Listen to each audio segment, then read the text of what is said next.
Hello everyone. SSC CHSL का जो result आया है अभी, तो ऑल इंडिया एयर वन जिसकी रैंक आई है, आजकल सभी जगह उसी के चर्चे हैं। यूट्यूब में देखें तो हर जगह उसी के वीडियो है। अपनी एक वीडियो में उन्होंने कहा है, बताया है कि इस जर्नी को कंप्लीट करने में, यहाँ तक आने में उन्होंने पढ़ने के लिए मल्टीपल सोर्सेज का यूज किया। तो क्या इस तरह की स्ट्रेटेजी आपके लिए काम करेगी? क्या आपको इस तरह के फुटस्टेप पे चलना चाहिए? इसको थोड़ा सा डिटेल में समझ लेते हैं। देखिए, होता यह है कि अगर मैं बिगनर्स की बात करूं, एसएससी का जो सिलेबस है हम देखें, चाहे वो सीजीएल का हो, सीएचएसएल का हो, मोर ओवर सिलेबस सब जगह सेम ही होता है। बस क्वेश्चंस का लेवल ऊपर नीचे थोड़ा सा मैटर करता है, बाकी सिलेबस सेम ही होता है। अगर आप ये देखें, सिलेबस को देखें, सबसे पहले हम सिलेबस से पहले हम सब्जेक्ट पे जाएंगे। हमारे मैथ होता है, रीजनिंग होता है, जीके होता है, इंग्लिश होता है, राइट। और इनका सिलेबस भी बहुत ज्यादा वाइड है। तो इस जर्नी को to be very frank complete करने में 1 साल का समय सभी को लगता है मिनिमम, ठीक है। तो सबसे पहले आपको इस जर्नी को कंप्लीट करने से पहले आपको ये देखना चाहिए, जो बिगनर्स हैं उन्हें ये देखना चाहिए कि मैं जिस भी टीचर का कोर्स बाय कर रहा हूँ, तो क्या मुझे उसका समझ में आ रहा है क्या? मतलब कहने का मतलब यह है कि आप जिस भी टीचर का कोर्स बाय करें, तो उसका पहले यूट्यूब में बहुत सारा कंटेंट पड़ा है। सभी फेमस टीचर्स का, जो इंडिया के नामी टीचर्स हैं, सभी का यूट्यूब में कंटेंट है, बिल्कुल फ्री ऑफ कॉस्ट। तो आप हर टीचर का, जैसे आपने मैथ है, मैथ का कोर्स आपको लेना है, तो लेने से पहले आप उस टीचर का कंटेंट देखिए यूट्यूब में जाके कि क्या आपको समझ में आ रहा है क्या। वैसे इंग्लिश का देखिए, रीजनिंग का देखिए, जीके का देखिए। तो उस तरीके से मेरा ये मानना है कि एक ही ऐप से सारे टीचर से ना पढ़ के आपको क्या करना चाहिए, अलग अलग ऐप से, मतलब अलग अलग टीचर को सोर्स करना चाहिए। मतलब इंग्लिश का अलग से कोर्स लेना चाहिए, मैथ्स का अलग टीचर से ले लो, रीजनिंग का अलग से ले लो, या मैथ्स और रीजनिंग का कॉम्बो ले लो, और जीके का अलग जगह से ले लो। इस तरह से आपको सोर्सिंग करनी चाहिए। और ये सोर्सिंग कब हो पाएगी? जब आप यूट्यूब में जो वीडियोस हैं अलग अलग टीचर्स के, उनको सर्च करेंगे। आप ये देखेंगे कि देखिए, जैसे अब मैं अगर मैथ्स की या इंग्लिश की बात कर लें, तो मैथ्स के फील्ड में क्या है, बहुत सारे टीचर्स हैं। वैसे इंग्लिश में बहुत सारे टीचर्स हैं, जीके में बहुत सारे टीचर्स हैं, रीजनिंग में बहुत सारे टीचर्स हैं।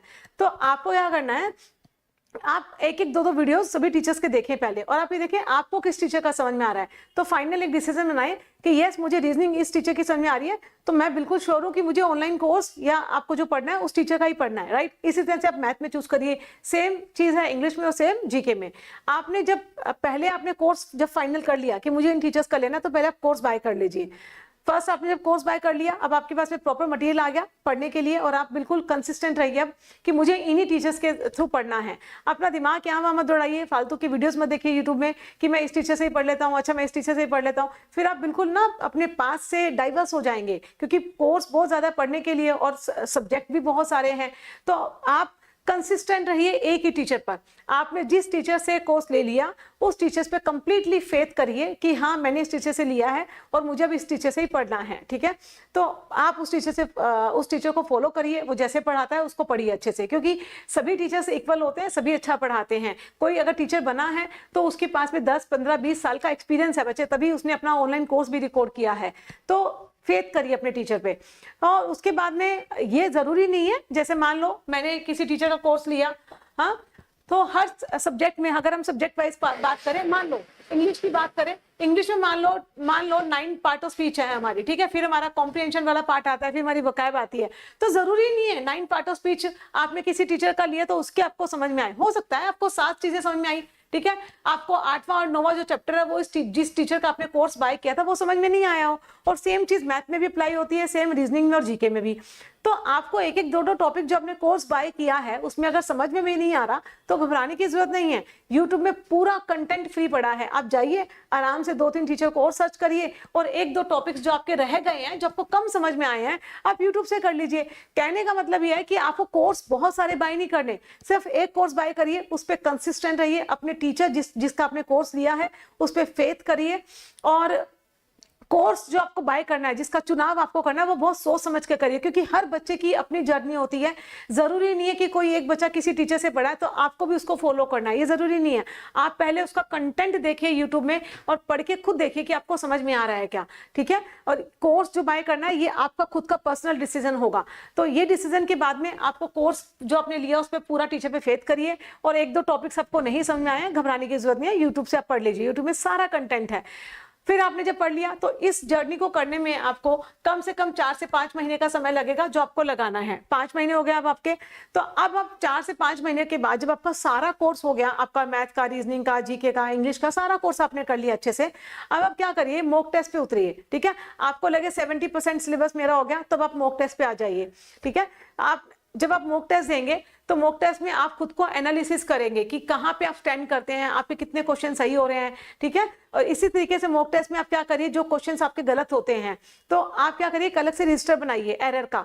तो देखिए कि आपके जो क्वेश्चन गलत हुए हैं, फॉर एग्जांपल अगर मैं देखूं इंग्लिश की बात करूं, बीइंग अ टीचर, मैं इंग्लिश की टीचर हूं तो मैं इंग्लिश में ही बात करूंगी ज्यादा, तो आप ये देखिए कि इंग्लिश के कितने क्वेश्चंस गलत हुए और देखिए कि वो कौन से चैप्टर में से क्वेश्चन थे और जिस चैप्टर में से थे उसमें कौन सा फॉर्मूला अप्लाई हुआ। तो इस तरह से आप मॉक टेस्ट देंगे, हर मॉक में आपके 10, 15, 20, 25 नंबर कम ही आएंगे, धीरे धीरे करके वो चीजें इंप्रूव होंगी।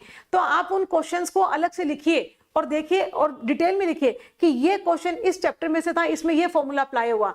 फिर ऐसे करके आपके वो एक रजिस्टर बन जाएगा, उस रजिस्टर को रिवाइज करिए और देखिए आप एनालिसिस करिए कि आपके मॉक में जो नंबर आ रहे हैं वो ना धीरे धीरे इंक्रीज हो जाएंगे। क्यों? क्योंकि आप जब सेल्फ एनालिसिस करेंगे तो आपको अपनी कमियां समझ में आएंगी कि मेरी खामियां यहाँ पे हैं, इन चीजों में मैं अटक रहा हूँ।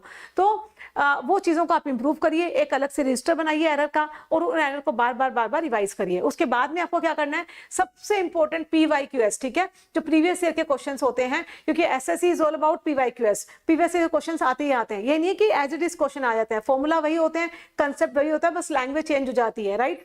तो ज्यादा से ज्यादा प्रीवियस ईयर के क्वेश्चंस लगाइए, पिछले 5-6 साल के क्वेश्चन, चाहे वो MTS का हो, चाहे वो CGL का हो, CHSL का हो, CPO का हो, स्टेनो का हो, आपके सारे क्वेश्चंस आपको PYQS लगाने हैं 5 साल के।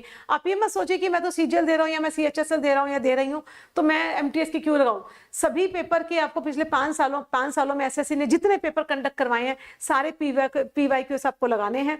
और PYQS लगाने के लिए आप अच्छी बुक बाय करिए, मैथ की हो, रीजनिंग की हो, इंग्लिश की हो, जीके की हो, चारों सब्जेक्ट की आपके पास बुक होनी चाहिए। अच्छी किरण पब्लिकेशन की बुक्स बहुत अच्छी होती हैं, पिनाकल की बुक्स बहुत अच्छी हैं, आप कोई भी अच्छी बुक स्टैंडर्ड बुक ले सकते हैं, SSC की खुद की भी बुक्स आती हैं। तो प्रीवियस ईयर के लिए आप एक स्टैंडर्ड बुक रखिए सभी सब्जेक्ट की, मैथ की, रीजनिंग की, इंग्लिश की और जीके की।